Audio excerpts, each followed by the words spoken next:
wears white again, and everything disappears under a thick blanket of snow, that's when the magic of winter unfolds.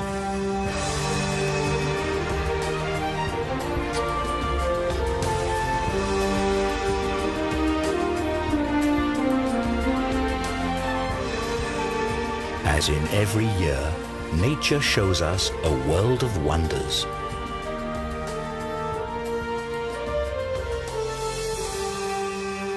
As Mother Nature decides to let it snow.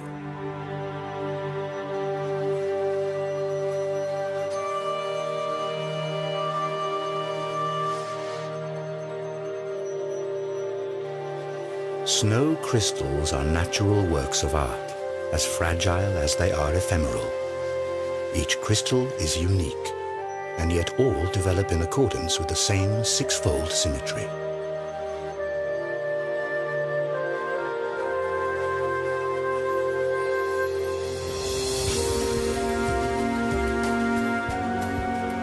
However small the individual crystals are, their united force is a natural phenomenon that determines the course of life during the cold season. This is particularly true for the alpine mountain ranges.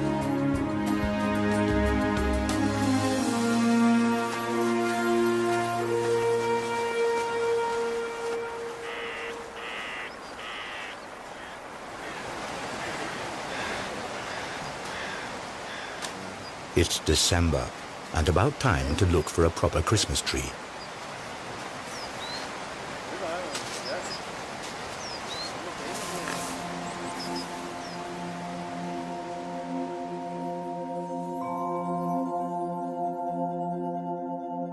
Snowflakes descend softly from the tree, and we've never before seen nature's white splendor quite like this.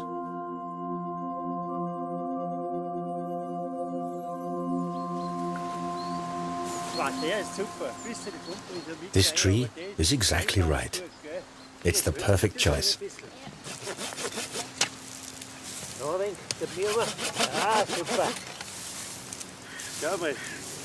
Ja, passt genau. Wie schaut das dann so gut aus? Schau mal, der Pfeffer hat. Passt genau.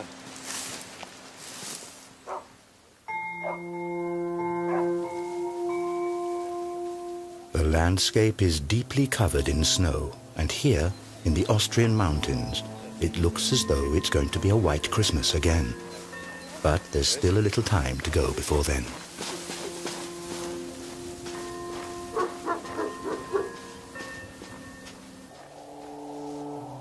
The wild animals sense that the weather is about to change.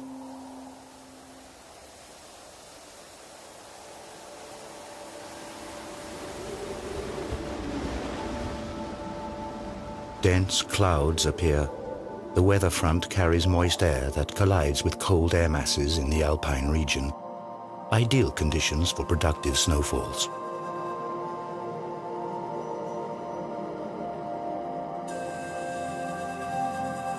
When it is barely below freezing, the first snow crystals begin to form inside the clouds.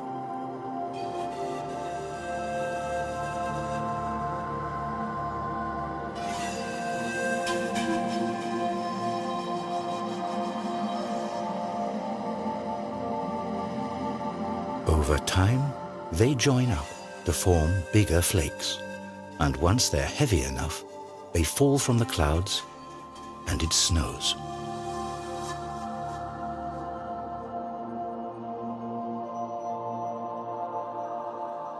Each of Mother Hulda's works of art is unique. No two snowflakes are exactly alike.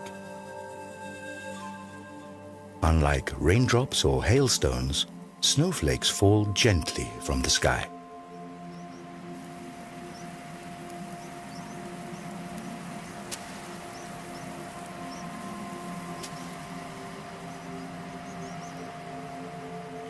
Once a snowflake touches water, it immediately melts, releasing the air inside.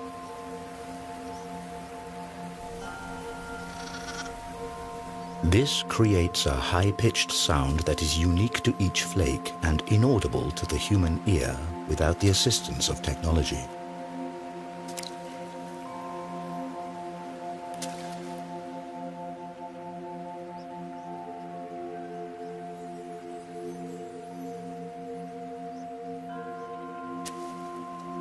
On their descent to the ground, some of these fragile structures run into warmer pockets of air and melt.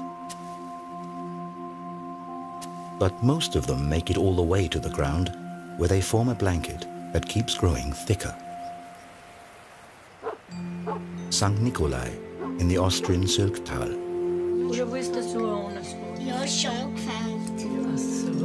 Here, as in many valleys of the Alps, time-honored Christmas traditions are kept alive. All throughout the Advent season, the whole family takes part in preparations for the grand celebration.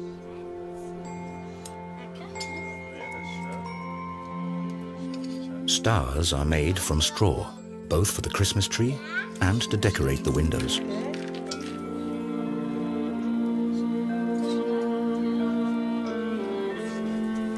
And once the snow starts to fall, visions of a white Christmas begin to stir in everyone's dreams. While the family is busy with Christmas preparations in the warm room, the snowfall grows heavier outside.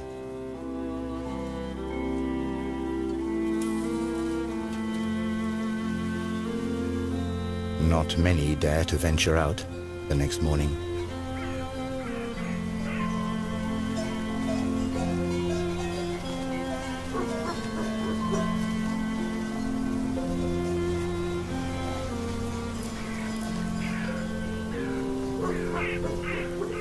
For some animals in the wild, winter is the hardest time of the year. Now they have to live off fat reserves they built up in the summer. They're protected by their winter fur, which is such an effective insulator that snow doesn't melt for hours. The new snow is deep and soft, and each step takes a lot of energy. During snowstorms, chamois and deer sometimes show surprising behavior. They allow themselves to get snowed in, as the blanket of snow protects them from wind and frost.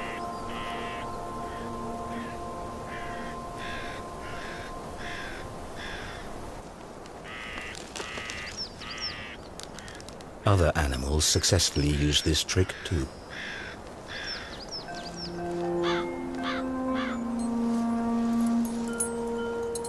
Huskies spend the night outside. They don't mind even the sharpest frost and the heaviest snowfall. And in the morning, the hardy dogs are busy getting rid of the snow again.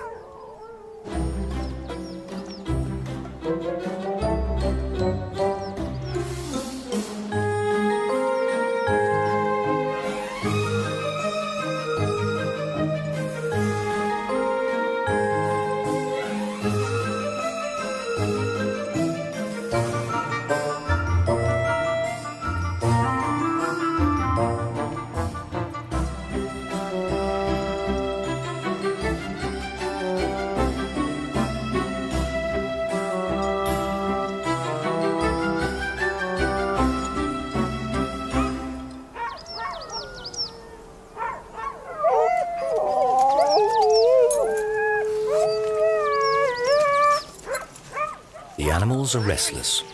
They can hardly wait to get going.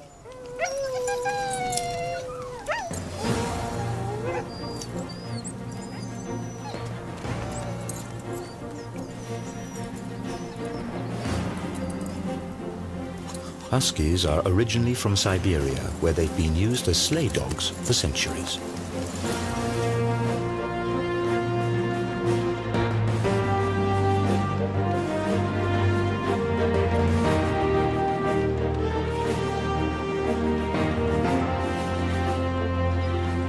Huskies are perfectly adjusted to snow.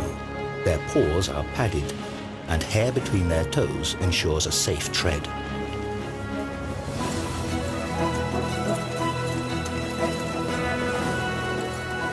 Dog sleigh races are becoming increasingly popular everywhere, and only the strongest and most experienced animals get to run at the head of the pack.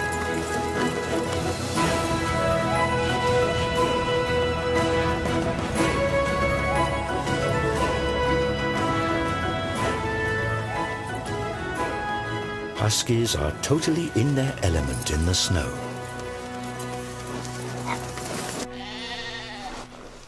Which can't be said about sheep.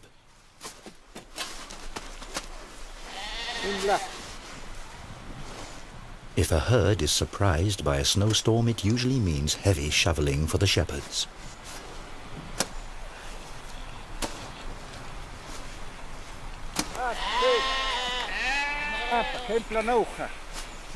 The natural response of sheep is to flee any imminent threat, but where to escape when danger threatens from all sides.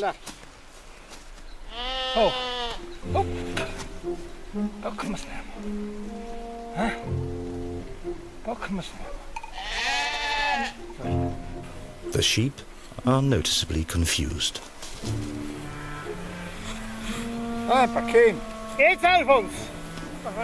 And even once their way is shoveled free, they still require some persuasion.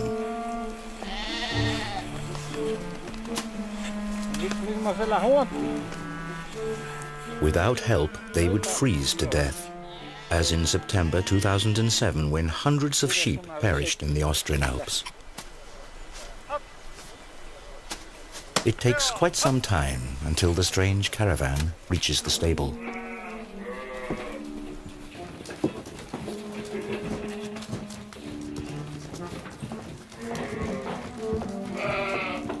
Not only is it warm and dry here, but there's plenty also for the sheep to eat, in sharp contrast to the conditions faced by wild animals outside.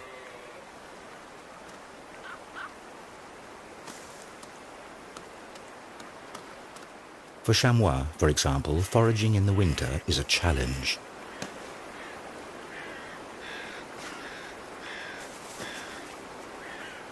When deep snow covers the plants on the ground, the animals must stretch for the young conifer shoots.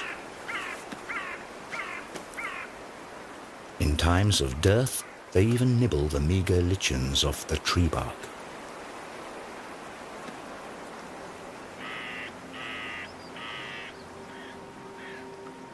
The splendid white snow is already several feet high as the next cold front approaches the Alps, bringing even more.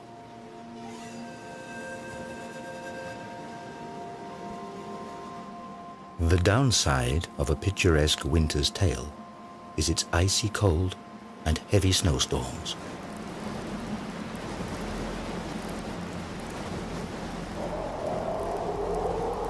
And once a dense snowfall and strong winds combine, things get really uncomfortable. The snowflakes whip horizontally through the air. The wind amplifies the bitter cold and frost.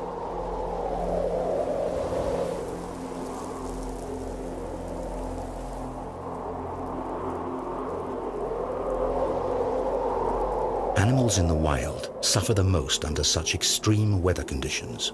Many of them must look for cover now.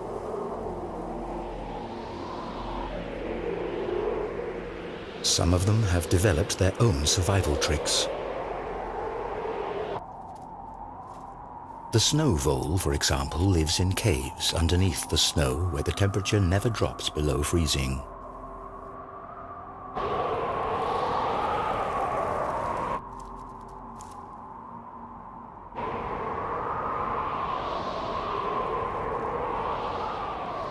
If the snow failed to appear and provide its protective layer, many animals and plants would not survive the winter.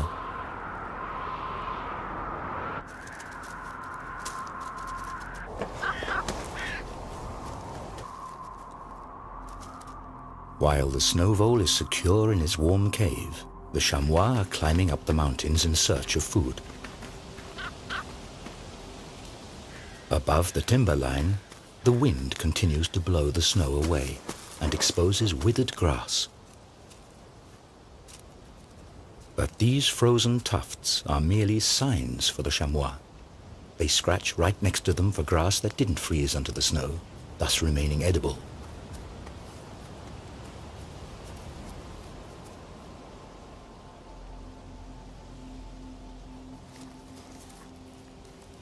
During Advent, days are short and nights are long and cold.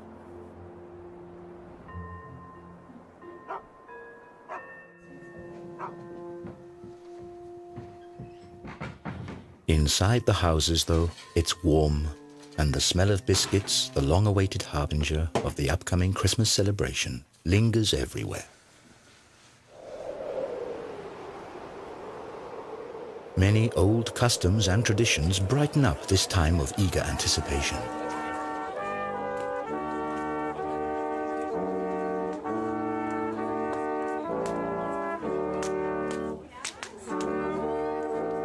To the sounds of Advent horns, another window of a special house is opened.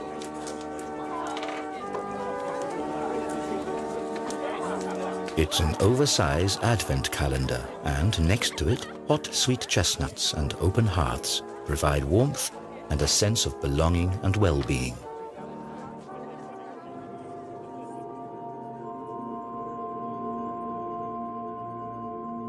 During particularly frosty nights, a fascinating phenomenon occurs. The moisture in the air freezes and turns into hoarfrost.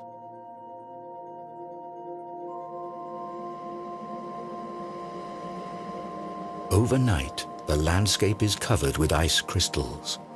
The result is a winter picture book panorama.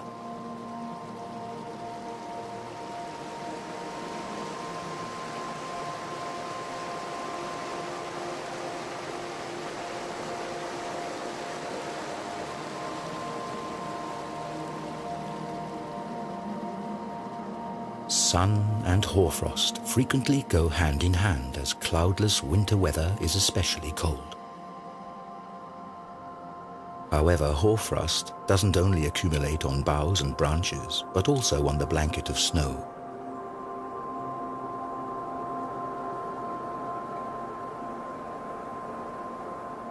Its crystals differ considerably from the snow below.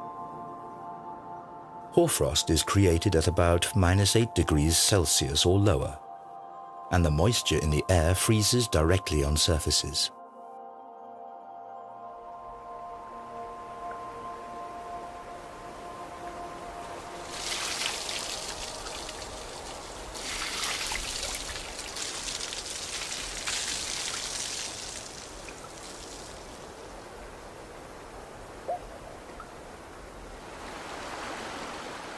Freezing cold winter nights provide ice. And the inhabitants of some alpine valleys take advantage of this. They still master the high art of ice cultivation.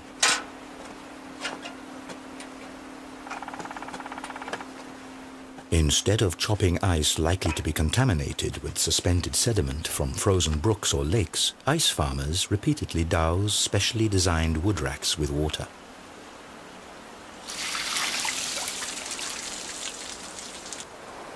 Taps several feet long of particularly clean ice are grown here in the cold, while any sediment is washed away by the surplus water.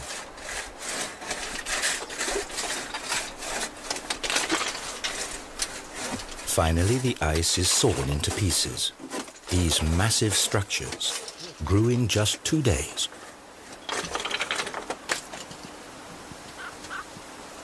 In order not to break up the highly sought-after ice scraps any further, they have to be carefully harvested and stowed.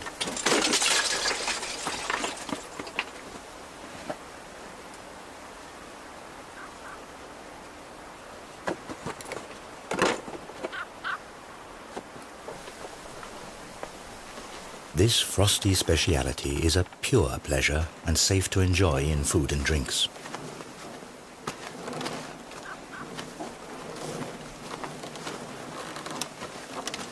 In former times, people were dependent on the cold of winter if they wanted to freeze water.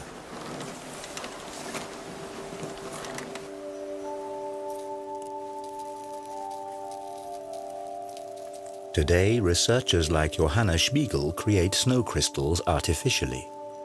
In the cold laboratories of the Swiss Federal Institute for Snow and Avalanche Research in Davos, temperatures as low as -40 degrees Celsius are common.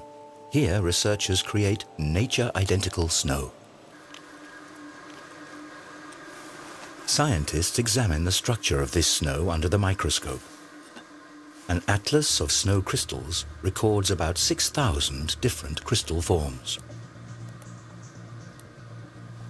Humidity, temperature, and the water's molecular structure are crucial data points.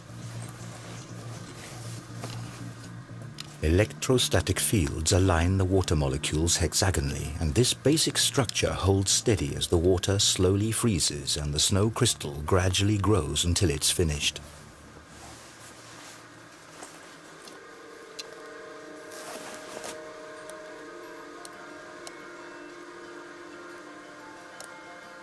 Between -12 and -18 degrees Celsius, the classic six-armed snow stars or dendrites appear.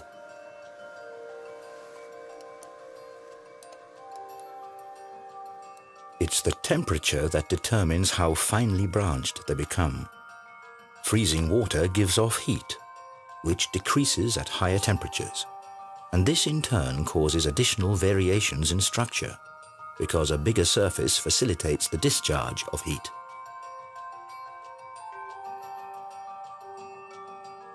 Consequently, dendrites turn out to be distinctly less branched when they're created at lower temperatures.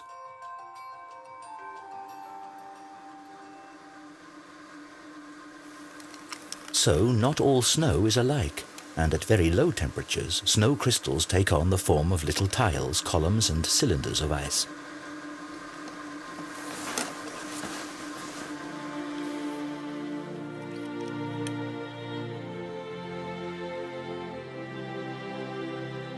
But what is somewhat inconspicuous under the microscope is actually every winter athlete's dream and the height of winter fun.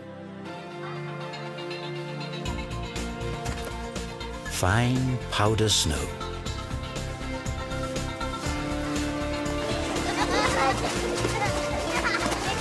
Children are particularly fond of this delightful variety of winter's produce.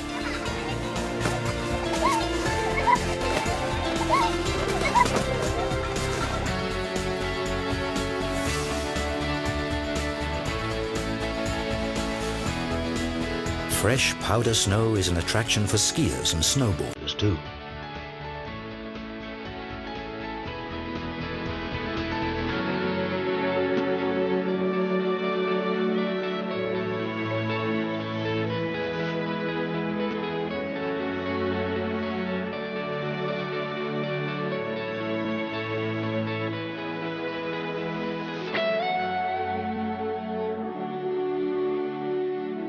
But sparkling white winter landscapes also serve another purpose.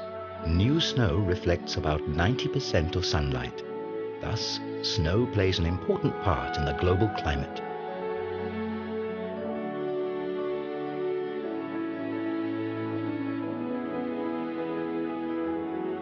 But why is snow actually white? The ice of the snow crystals is colorless and transparent. At the border surfaces between ice crystals and air, the white sunlight is reflected and scattered. And with enough randomly distributed ice crystals scattering light in all directions, the overall color that results is white.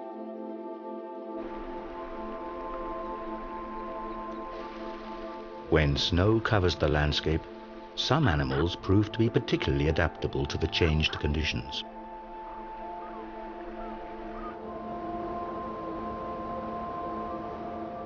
During the winter, the ptarmigan with its bright white plumage is superbly camouflaged. It changes the colors of its feathers according to the season to deceive its enemies. The same is true for the mountain hare. However, its winter fur is more than camouflage. Thanks to its insulating properties, the hare survives temperatures of -30 Celsius. Not only in the Alps have the animals adapted themselves to winter. Red-crowned cranes are migratory birds. But on the Japanese island of Hokkaido, they remain at home throughout the year. During the winter months, these elegant birds perform their courtship ritual.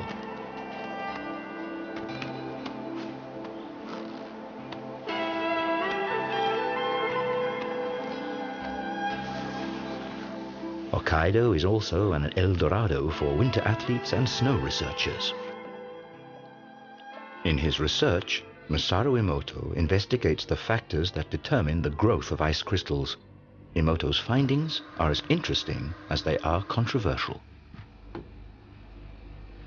According to his hypothesis, the process of crystallization can be directly influenced. The water is exposed to the sound of music or spoken words. In the case of negative sounds or concepts, the crystal structure is supposedly strongly distorted. Positive music or words are reported to result in beautiful crystals.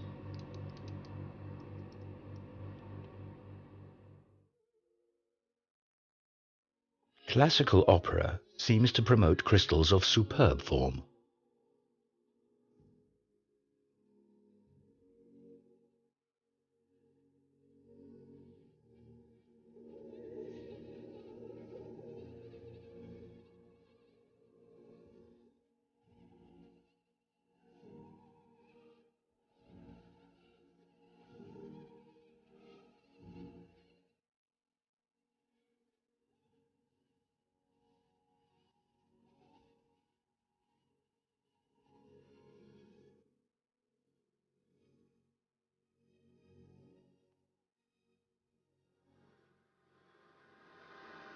However, other factors may also influence these experiments.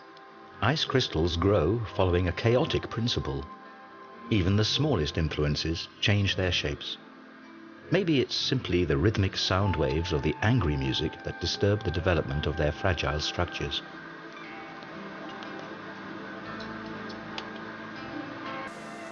Back from the laboratory into nature. To understand how snow crystals are created in natural surroundings, researchers have to get themselves to the center of the action.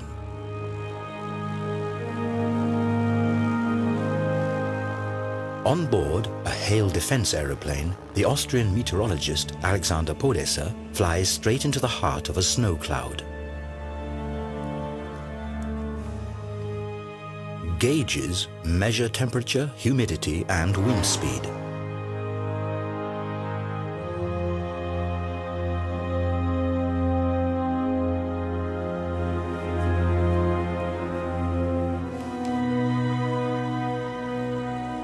So-called condensation kernels serve as seeds around which droplets form out of the cloud's mist.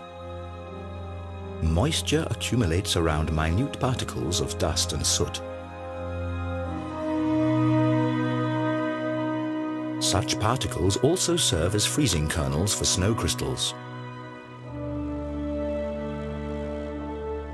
It's already cold enough in the clouds.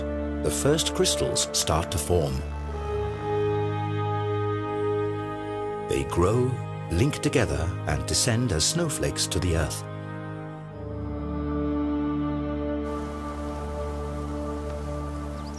Here, this white splendor arrives just in time for Christmas.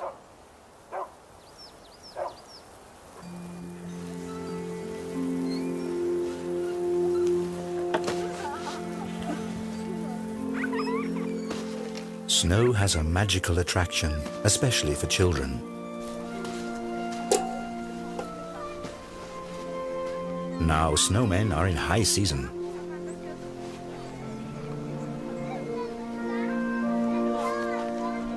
This tradition isn't all that old. The snowman became popular only in the 18th century as a symbol of the hard winter. But this image has changed due to improved living conditions, and people increasingly enjoyed the cold season.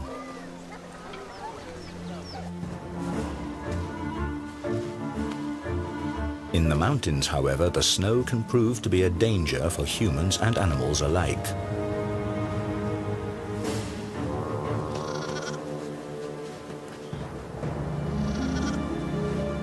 A young chamois is stuck in the deep snow. Inexperienced as it is, it mustn't lose connection with the herd at all costs.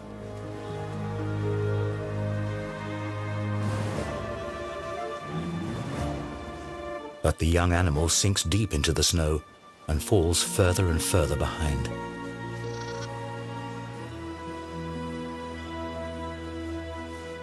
With the last of its strength, the young chamois escapes its plight and rejoins its mother in the nick of time.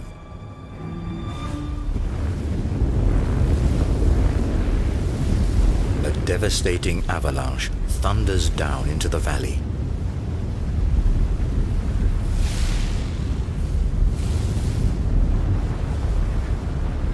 This natural phenomenon can turn entire forests into firewood.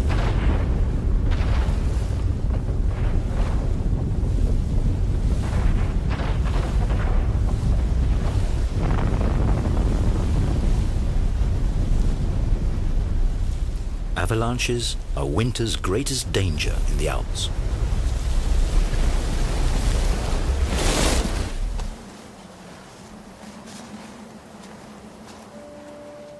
The chamois are accustomed to this threat.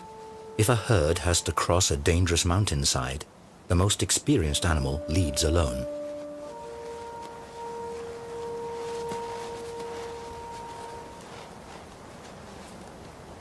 Carefully, the chamois explores the situation and looks for a safe passage.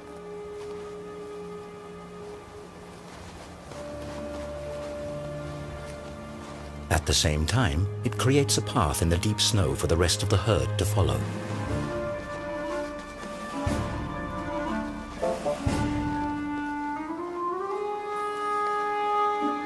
But the remaining animals proceed only after the leader has safely reached the other side. The chamois show even more remarkable behavior on this occasion.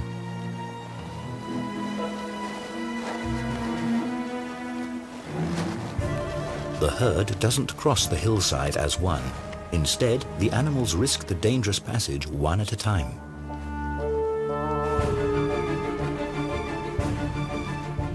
By doing so, the chamois instinctively reduce the strain on the snow cover and thus the risk of the entire herd being swept away by an avalanche.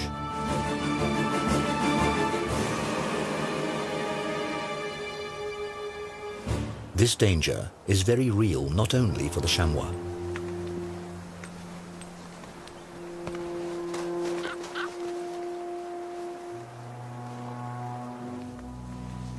Ski tours are a fascinating way to enjoy the white splendor off the beaten track.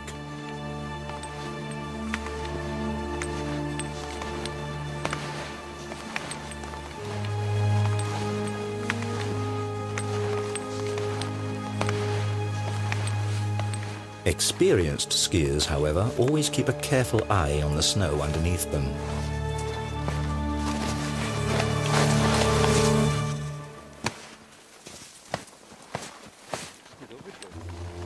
All too easily, a snow shelf can break off and drag a careless skier deep beneath the snow.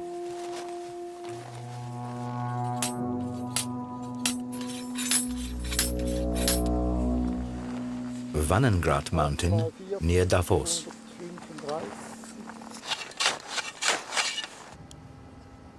Here, researchers from the Swiss Federal Institute for Snow and Avalanche Research study the causes of avalanches. In this testing ground, profiles of the snow cover are created. 126, 2 Zentimeter. Jörg Schweitzer examines everything, from the lowest layer of granulated old snow to the fine flakes of the most recent snowfall. Kanti, kleine Runde in Klammern, halb bis 1. The quality of snow changes constantly, and this results in the formation of distinct layers that can, in extreme cases, turn into dangerous slides.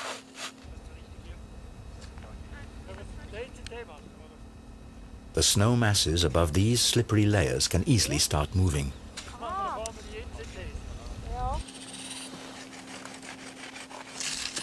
The researchers cut out a block of snow to test its stability.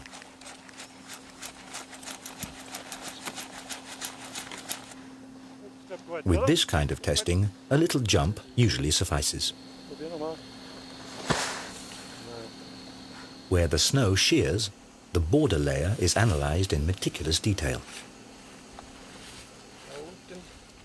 The data is sent to avalanche warning services.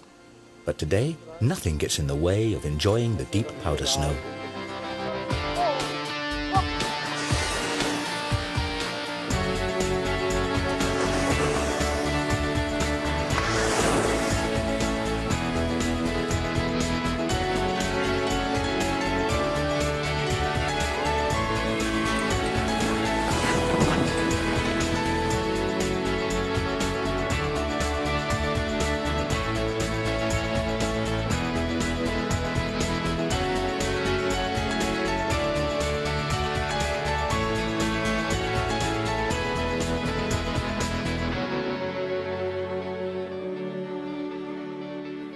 What attracts droves of tourists into the Alps today used to be a vital means of transportation in the not-so-distant past, for snow offers some advantages over regular ground travel.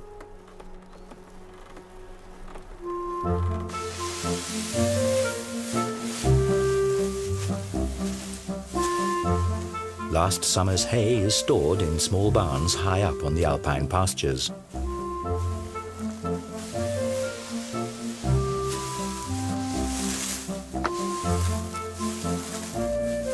In order to bring this dried grass to the valley to feed their livestock in the winter, farmers depended on an obvious method of transportation. They loaded the hay onto big sleighs.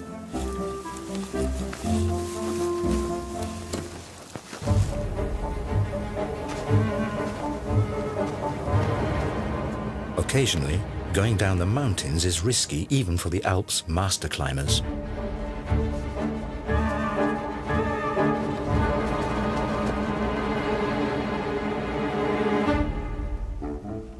But a trip with the hay sleigh is far from perfectly safe either. After all, a fully laden sleigh can weigh as much as 250 kilos.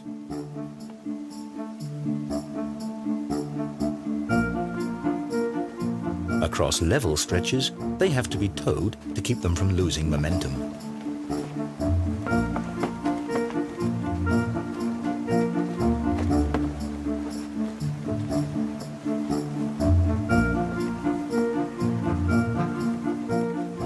Once the path gets steeper, skillful steering is required to make sure the sleigh doesn't tilt.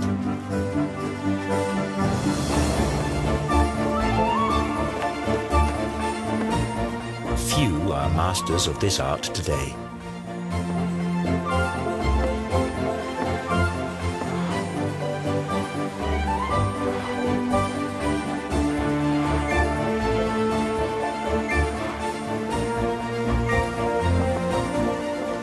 And if the driver loses control of his precious cargo, he invariably ends up in the ditch.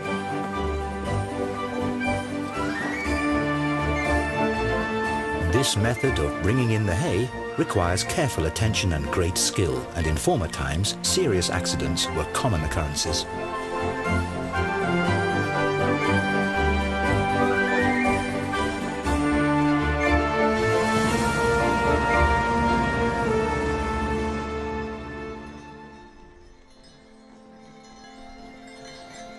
Much more peaceful then as well as now was a ride in the horse-drawn sleigh.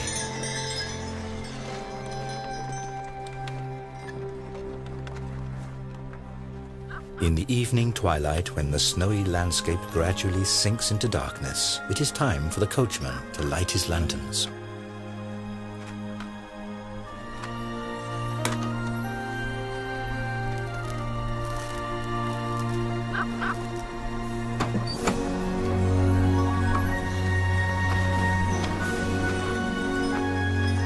And if then it softly starts to snow, the winter fairy tale is perfect.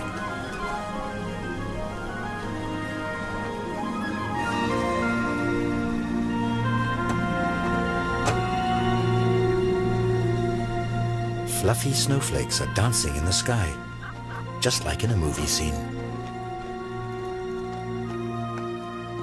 And indeed, this snow didn't originate in the clouds, but in a studio.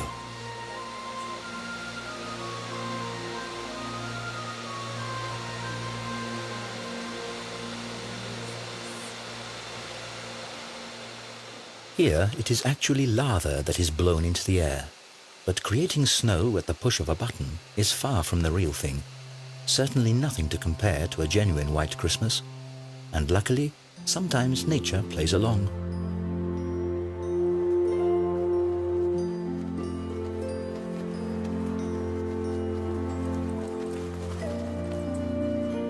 On Christmas Eve, a festive mood prevails in the tranquil village of St. Nikolai. After church, many people come to see the Christmas nativity before returning home.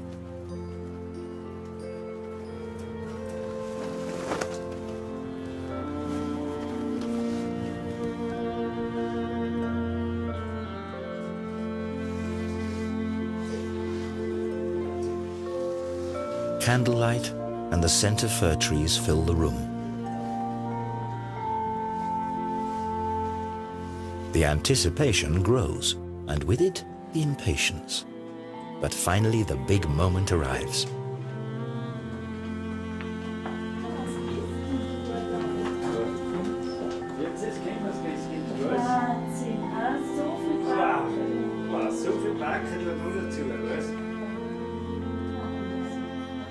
The glow in the children's eyes stirs many an adult's fond memories of merry Christmases past.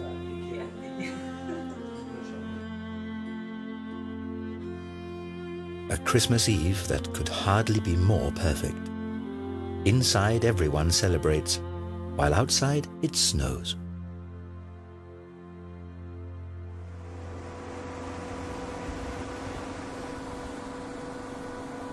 After Christmas, the high season of winter sports begins. And if the snow doesn't make an appearance on its own, it's given a hand. More and more ski areas rely on snow cannons these days. Thus, this critical basis for winter tourism is maintained, even if nature doesn't comply.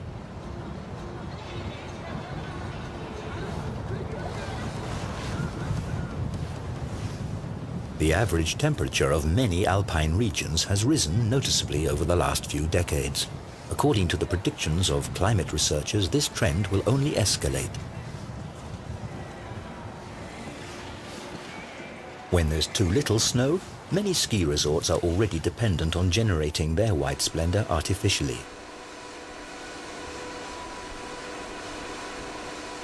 Propeller cannons are spraying finely atomized deep frozen water. But this method of producing snow is also controversial, as it requires a lot of energy and water. What's more, snow from these cannons is harder to ski on. Nature's original remains unequaled.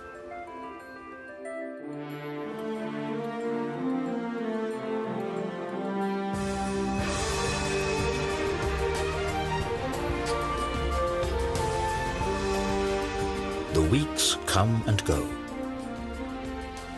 In the mountains, the magic of snow presents its majestic beauty deep into spring. Occasionally, however, the silence of nature is disturbed by strange sounds.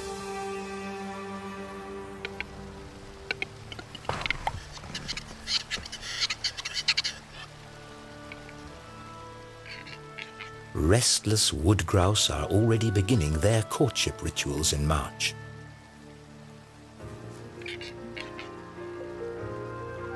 Their distinctive cries and splendid plumage are to attract females for the mating season soon at hand.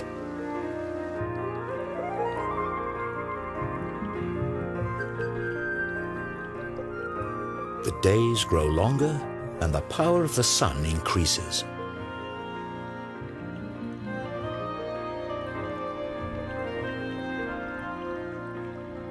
During the winter, snow and ice bound up large quantities of water that are now released in the warm spring air.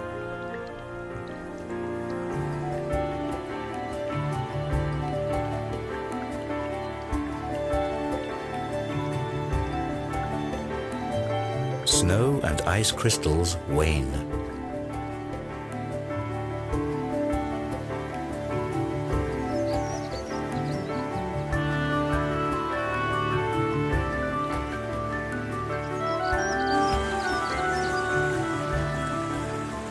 If the snow melts too quickly, a sudden deluge of water rushes down the mountains, potentially causing severe floods in the valleys.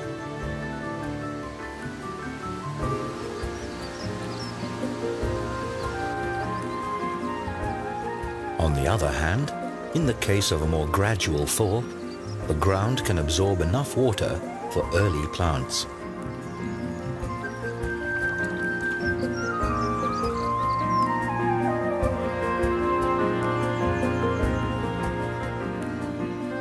The snow vole is ready to venture outside again.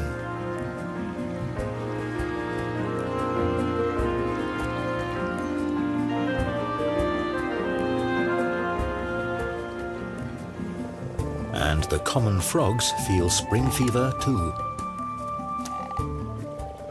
Their spawning migration takes them back to the place where they hatched themselves.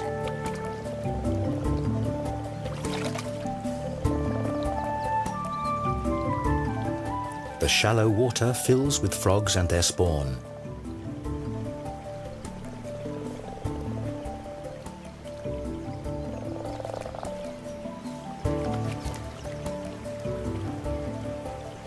Next year, the frogs will return here again.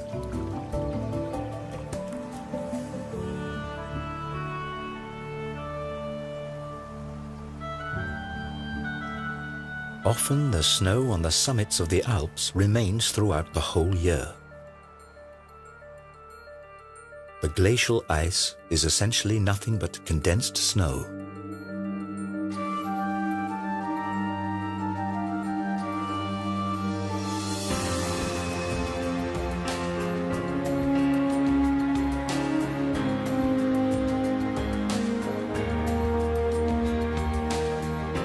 The weight of new snow masses eventually compresses the lower layers into ice.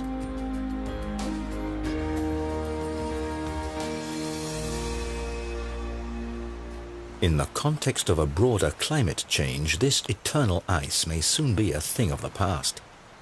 Due to global warming, the alpine glaciers are declining, like at the Rieserferner in the region of Südtirol.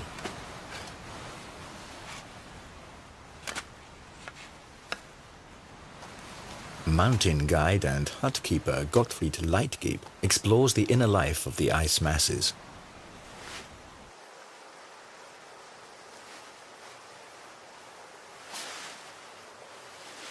Leitgeb has a wealth of experience to draw upon.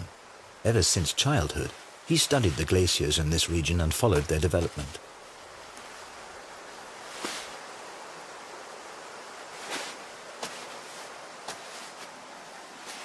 However, this is a risky undertaking, as no one knows how stable the ice cover really is.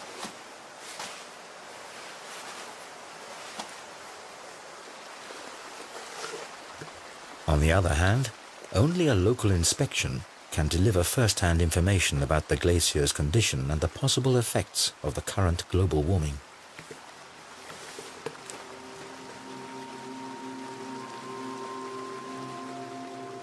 Gottfried Leitgeb's findings are alarming.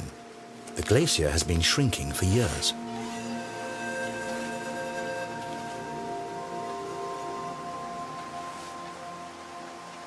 In the summer, the ice is already so thin that the sunlight illuminates the cave.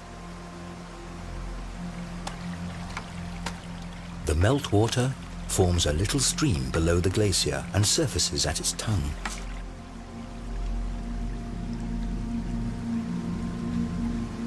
As fascinating as the sight of this nearly transparent ceiling may be, the danger of one of its thinned pieces of ice breaking off at any time is very real.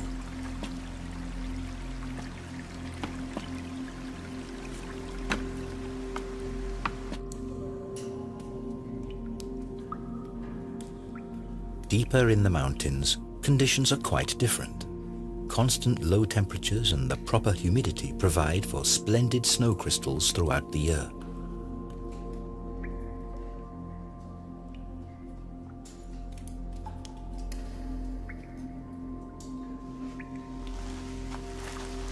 This cave is the natural counterpart to the cold laboratories of the snow researchers in Davos.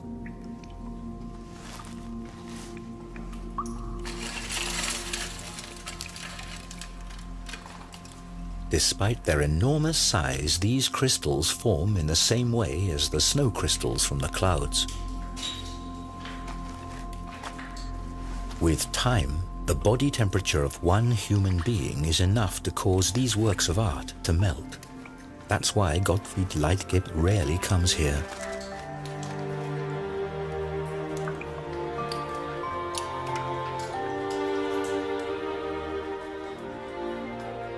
And we are also leaving this natural wonder. Outside, Jack Frost rises up once more.